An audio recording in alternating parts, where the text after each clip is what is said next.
Assalamualaikum warahmatullahi wabarakatuh. Pada kesempatan ini kita akan belajar tentang blueprint dan spesifikasi tes.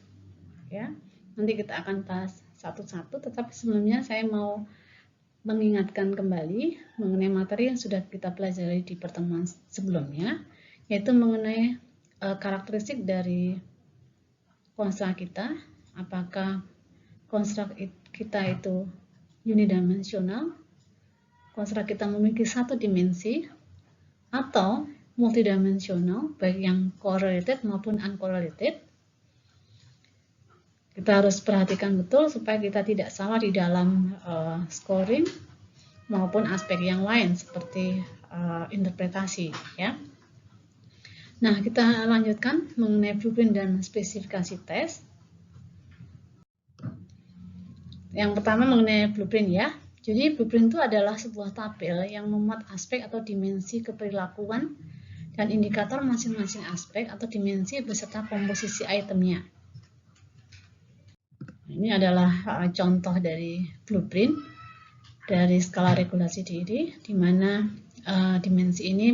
skala ini memiliki dua dimensi. Kemudian dari dimensi diterjemahkan dalam indikator, ya. Kemudian di kolom ketiga ini ada bobot, gitu ya. Seperti yang sudah pernah kita bicarakan bahwa untuk kolom kedua ini indikator ini sifatnya opsional, gitu ya. Jadi kalau dirasa dimensi ini sudah cukup jelas, kita tidak perlu lagi membuat indikator. Jadi dari dimensi langsung kepada item di situ. Kemudian coba kita lihat lagi mengenai bobot di sini. Kalau kita perhatikan masing-masing indikator memiliki bobot yang berbeda seperti itu. Coba kita lihat penjelasannya. Jadi aspek atau dimensi dari suatu atribut yang diukur belum tentu memiliki signifikansi kontribusi yang sama. Artinya masing-masing dimensi itu belum tentu mempunyai peran yang sama gitu ya di dalam membangun konstruk tersebut gitu.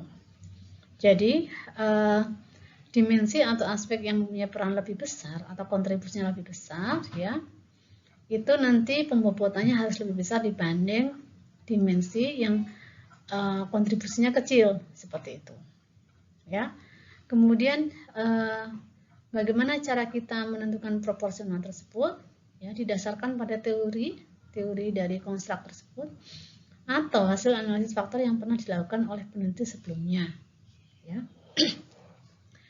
Kemudian bagaimana jika tidak diperoleh hasil analisis faktor ya, maka pembobotan aspek dapat didasarkan penelitian ahli berdasarkan common sense ya. Artinya ini nanti bisa dilakukan oleh ahli gitu ya. Misalnya tidak ada penjelasan dari analisis faktor atau penjelasan dari teorinya tidak ada, pembobotan bisa dilakukan oleh seorang ahli. Misalnya ternyata konstruk kita itu bagian dari psikologi perkembangan gitu ya, makanya kita minta seorang ahli dalam psikologi perkembangan untuk memberikan pembobotan gitu ya berdasarkan common sense ya, yang sifatnya masuk akal seperti itu. Kemudian bagaimana jika di dalam sebuah konstruk tertentu ya, dalam banyak kasus jika tidak ada alasan untuk menganggap adanya sebagian dimensi itu lebih memiliki kontribusi dibanding dimensi yang lain ya, maka kita bisa menganggap semua dimensi memiliki peran yang sama, yang artinya bobot setiap dimensi adalah sama seperti itu ya. Kemudian hal yang kedua dari materi hari ini mengenai spesifikasi tes ya, atau tes format gitu ya.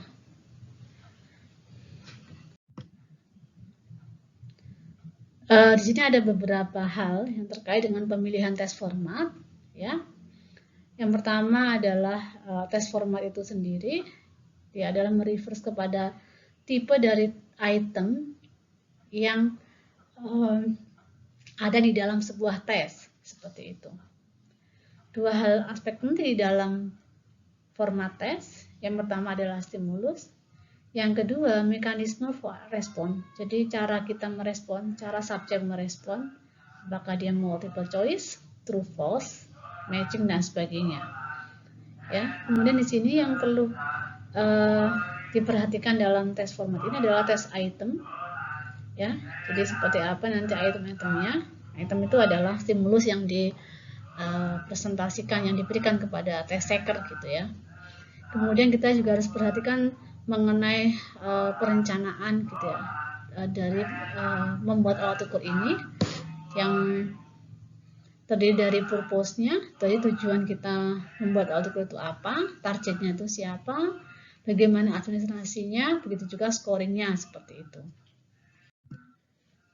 Kita mulai dari yang item format ya, jadi format item, item nanti bisa pertanyaan, bisa pernyataan ya, jadi tidak selalu pernyataan, boleh juga pertanyaan gitu. Ada dua tipe di sini. Yang pertama selected response format, itu ada multiple choice, binary choice item, dan matching. Ya. Yang kedua constructed response format, completion or short answer, dan EC gitu ya. Ini adalah contoh untuk selected response format atau matching begitu. Ini saya ambil dari reading section gitu ya di IELTS test. Jadi mungkin bagi yang belum pernah mengambil IELTS gitu ya. Jadi reading di IELTS itu ada tipe yang seperti ini. Jadi ada list heading, judul dari sebuah adalah judul-judul dari sebuah paragraf gitu ya. Jadi kemudian section ini adalah paragraf, ada paragraf E sampai F gitu ya. Nanti kita diminta untuk membaca section E itu apakah headingnya seperti apa. Kita diminta untuk memasangkan gitu ya. Mana yang tepat kira-kira bacaannya seperti itu, headingnya yang tepat yang mana. Kita diminta untuk memilih di sini. Kemudian yang selected response format, binary choice item, ya ini tes psikologi yang didasarkan pada respon yang sifatnya dikotomus atau dikotomi, ada dua gitu ya, yang biasanya responnya itu yang kita meminta subjek atau responden untuk menjawab yes or no, atau setuju atau tidak setuju gitu ya, itu adalah yang binary choice item. Kemudian ini contohnya. Misalnya di sini kita diminta untuk melingkari F yang artinya fact atau O opinion gitu ya dari setiap item gitu ya, dari setiap stimulus yang disajikan. Misalnya the word Mississippi has 11 letters gitu ya. Kata Mississippi memiliki 11 kata gitu ya.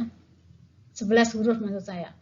Nah, ini fact ya, fakta atau opini gitu ya. Yang jelas ini ya fakta ya, seperti itu.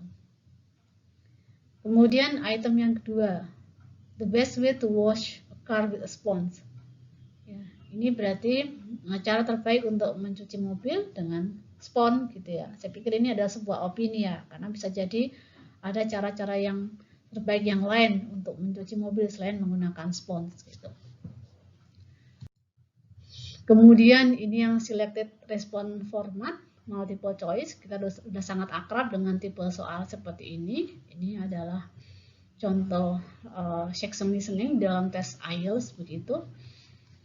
Kemudian ini yang completion, yang constructed ya, jadi membangun respon gitu ya. Yang mengisi, jadi mengisi atau jawaban pendek, tapi ini adalah jawaban pendek gitu ya, fill the blank. Jadi ini adalah reading dari IELTS test. Jadi kita disajikan paragraf, kemudian di sini ada tabelnya. Kita diminta untuk mengisi yang blank ini, yang kosong ini berdasarkan bacaan seperti itu. Kemudian ini tipe pertanyaan. Kalau close-ended itu nanti bersifat kuantitatif datanya. Kalau open-ended bersifat kualitatif. Ini adalah contoh pertanyaan yang close-ended dengan yang open-ended seperti apa. ya. Jadi kalau ada pertanyaan do you like working with us, ya jawabnya yes atau no gitu ya, bukan sifatnya explanation atau penjelasan gitu ya. Tapi kalau yang pertanyaan seperti ini, tell us about your experience with our organization so far, ini jelas bukan close ended ya, Anda diminta untuk menjelaskan, bukan ya saya senang, bukan gitu ya, tetapi ya saya berpengalaman atau apa, tapi kita harus menjelaskan seperti apa pengalaman kita bekerja pada sebuah organisasi seperti itu ya. Begitu juga dengan pertanyaan yang kedua. Kemudian jika kita menggunakan close-ended question, kita harus memperhatikan dua hal ini, yaitu yang mutually exclusive dan exhaustive respon kategoris. Ya, mutually exclusive ini artinya tidak overlap satu sama lain. Ini kalau kita perhatikan contohnya, sudah saya tulis ya di sini contoh yang keliru. Ya, misalnya stimulusnya atau itemnya, how many times do you exercise a week? Gitu.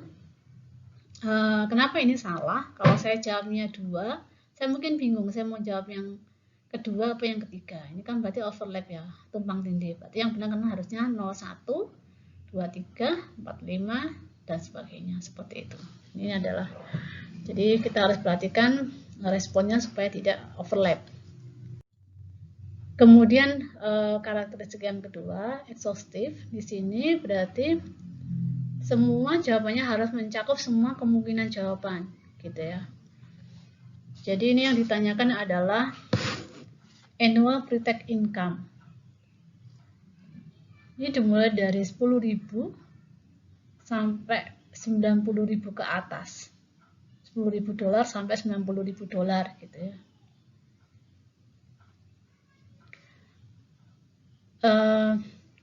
Kenapa yang tidak mencakup semua jawaban? Harusnya kan ada satu opsi lagi di sini di bawah 10.000 ya, seperti itu.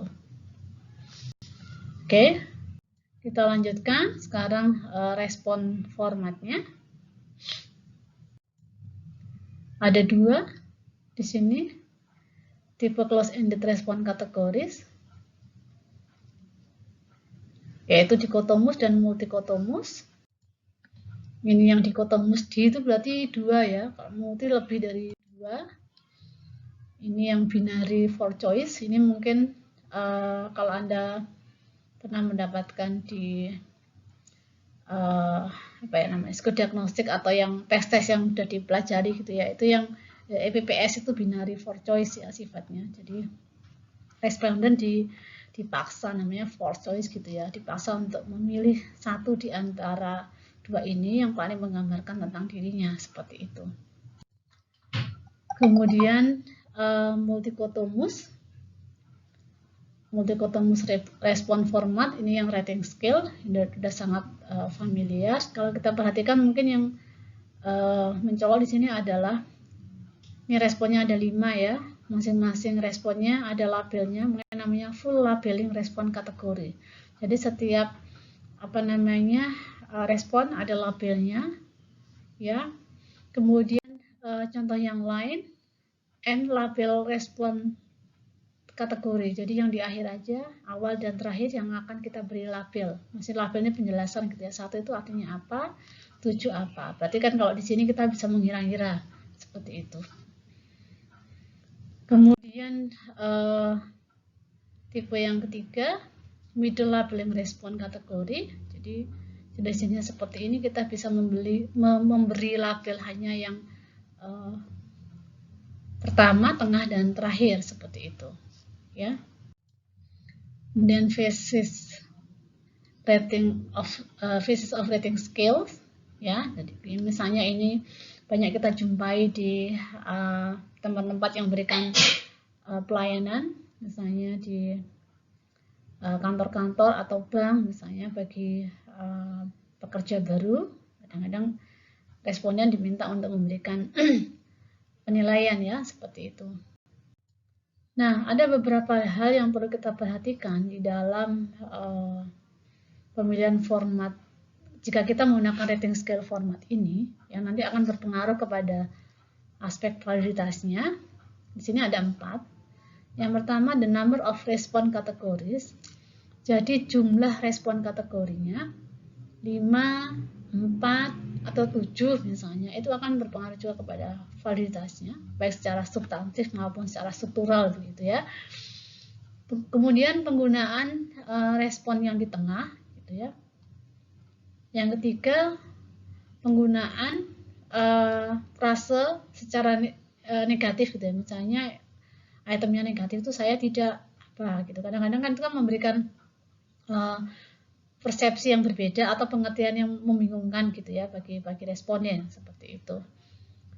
Yang terakhir, labeling respon kategori. Jadi kita harus perhatikan pelabelan responnya ya, apakah dia full labeling ataukah yang middle ataukah tipe yang ketiga seperti itu. Nah, ini yang Likert Semantic Rating Scale, ini sangat-sangat populer di psikologi gitu ya. Kita sudah tidak asing lagi dengan Likert ini. Kemudian ada tipe yang lain, Semantic Differential Scale ya. Ini diperkenalkan oleh Charles Osgood yang menekankan semantik sebuah kata. Ya, jadi komponen skala ini akan ada dua hal, yaitu stimulus berupa kata, bisa benda, orang maupun profesi. Kemudian yang kedua ada respon dari pasangan kata sifat, ya, yang membentuk kontinum dengan dua kutub bipolar. Jadi bipolar itu berarti ujung-ujung gitu ya, yang saling bertolak belakang. Seperti itu. Nah, ada 3 dimensi di dalam respon semantik itu. Yang pertama dimensi evaluasi, berarti kita mengevaluasi sebuah apa misalnya ya stimulusnya apa gitu ya. Kemudian kita evaluasi baik dan buruknya, apakah dia baik, jelek gitu ya. Kemudian cantik, jelek dan sebagainya. Kemudian dimensi potensi. Nah, di sini kuat lemah gitu ya. Misalnya produk A misalnya, kita lihat dimensi potensinya gitu ya, apakah dilihat dari warnanya, misalnya makanan minuman berkaleng apa bisa X gitu ya, dilihat dari warnanya itu seperti apa, memberi kesan bahwa minuman itu berat atau minuman itu memberi kesan sedikit gitu ya, padahal volumenya setelah kita lihat volumenya ternyata banyak misalnya seperti itu. Kemudian yang ketiga dimensi aktivitas. Nah, ini meliputi aktif dan pasif seperti itu ya. Ini contoh dimensi differential scale dari Osgood tadi untuk dimensi yang aktivitas. Jadi ini ya sangat berlawanan ya, bipolar, aktif, lawannya pasif. Jadi nggak boleh ya aktif tidak aktif. Jadi kita harus mencari lawan katanya seperti itu. Ya. Kemudian ini yang evaluasi, kind, unkind seperti itu dan sebagainya. Kemudian yang potensi strong, weak, kuat, lemah gitu ya, tidak kuat gitu ya, nggak boleh besar lawannya kecil seperti itu ya. Kemudian sekarang yang order analysis atau Guttman, contohnya Guttman scale gitu ya. Jadi ini sebuah skala yang dikenalkan oleh Guttman gitu ya, di mana responden diminta untuk memberikan respon gitu ya. Nah, skala ini mempunyai sifat bahwa jadi pilihannya itu dari respon yang paling lemah sampai respon yang paling kuat ekspresinya gitu ya. Jadi kita otomatis kalau kita setuju dengan respon yang paling kuat ekspresinya, otomatis yang di bawahnya kita juga akan setuju ya. Contohnya seperti ini ya. Kalau kita lihat responnya ini semakin ke bawah kan semakin kuat. Coba pendapatnya seperti ini. Contohnya adalah sikap terhadap sekolah. Ya, respon yang paling dasar itu, yang paling lemah itu school is okay. Ya. Kemudian I come to school regularly. Berarti orang kalau misalnya kalau I come to school regularly, berarti dia menganggap bahwa sekolah itu ya adalah oke, gitu kan? Kemudian I think school is important. Ya, kalau dia berpikir sekolah itu penting, ya dia akan menganggap dua hal ini ya. Sekolah itu oke gitu loh. Kemudian saya datang ke sekolah setiap secara reguler gitu ya, setiap hari misalnya seperti itu. Kemudian it is nice to be in school. Ya, merasa bahwa di sekolah itu ya menyenangkan gitu ya, sehingga dia akan otomatis akan menganggap bahwa school is okay gitu ya. Nah, otomatis kalau misalnya kita menjawab yang ini, nah ini otomatis A sampai E ya sudah masuk seperti itu. Ya, ini adalah salah satu contoh dari order analysis. Jadi kita mengurutkan gitu ya, seperti itu. Kemudian ranking ya, kita meranking gitu ya. Misalnya dari sekian presiden di Indonesia mana yang menurut kita yang paling the best gitu ya. Kita ranking misalnya siapa yang nomor 1 dan sebagainya. Kalau di psikologi itu misalnya tes RMIB gitu ya untuk melihat minat individu. Dan misalnya ini saya ambil dari tes RMIB gitu. Jadi kita minatnya sifatnya nanti profesi gitu ya. Ini si Rothwell Miller ini mengetengahkan ada 12 profesi gitu ya, dari outdoor sampai medical gitu ya. Kemudian kita diminta meranking. Misalnya saya ternyata profesi outdoor itu yang nomor 1, yang nomor 2 mana, misalnya social service dan sebagainya. Ini adalah perankingan ya, harus sampai 12 seperti itu. Ini adalah contohnya.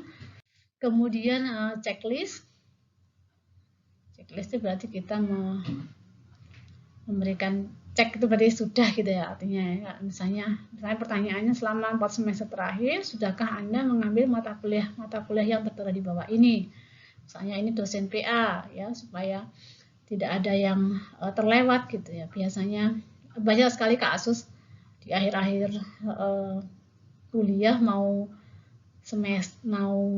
mendaftar ujian kompre, ternyata ada gitu ya mata kuliah yang terlewat gitu, karena ada mata kuliah yang tidak lulus, kemudian lupa atau belum sempat untuk diulang, padahal mungkin sudah ganti kurikulum, yang artinya harus ada mata kuliah yang dikonversi seperti itu. Oke, itu adalah materi kita hari ini. Terima kasih. Assalamualaikum warahmatullahi wabarakatuh.